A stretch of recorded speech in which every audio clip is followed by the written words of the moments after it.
We have it pretty easy with modern life. If it gets cold, what do? You go over, you turn up your thermostat, you get heat. If it's wintertime, you can do the same thing to get nice cold air. But we're talking with Jim here from Forquer Heating. And Jim, you have a little history lesson you can give us on when did when did that first start happening in houses? And what did they do before that to get cool? Yeah, that's a good question, Randy. Truthfully, I'm going back myself on what I remember.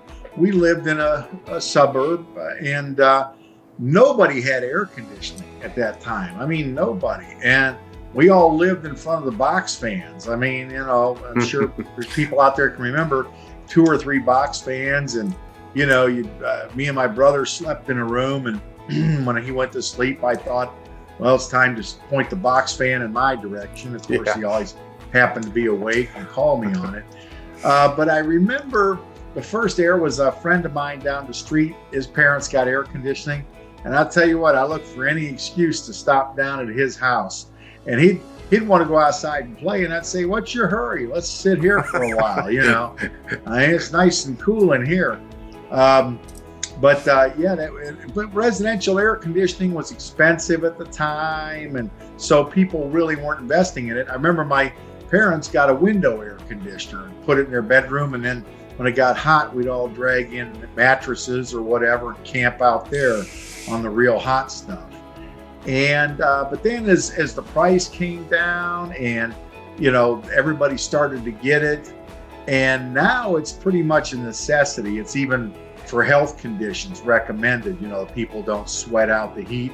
In the summer when it's real hot, get to air conditioning so that you don't have the problem with health conditions.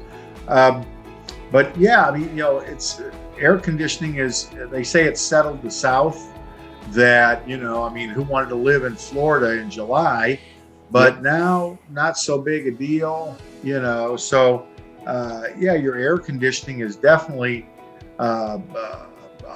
commonplace now. In fact, I remember when I first got into it, you could buy a furnace that was a heating only furnace. In other words, it didn't have some of the controls on it for air conditioning.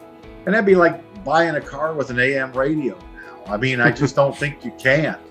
And now all the furnaces are air conditioning ready. They don't even bother with a heating only builder's model because even new homes are built with furnaces and air conditioners. So it sure is nice to live in the modern days. You can't complain too much. Even on a hot day, you can't. Not with air conditioning we have. But hey, Jim, it was fun hearing your stories and getting just a little bit of a history lesson of when the air conditioning came around. And remember, if you have any more questions about your air conditioner or your furnace or anything or any problems, you can always stop by forquerheating.com. They know all about this stuff. So check it out and check out more of the videos that are just like this waiting for you there.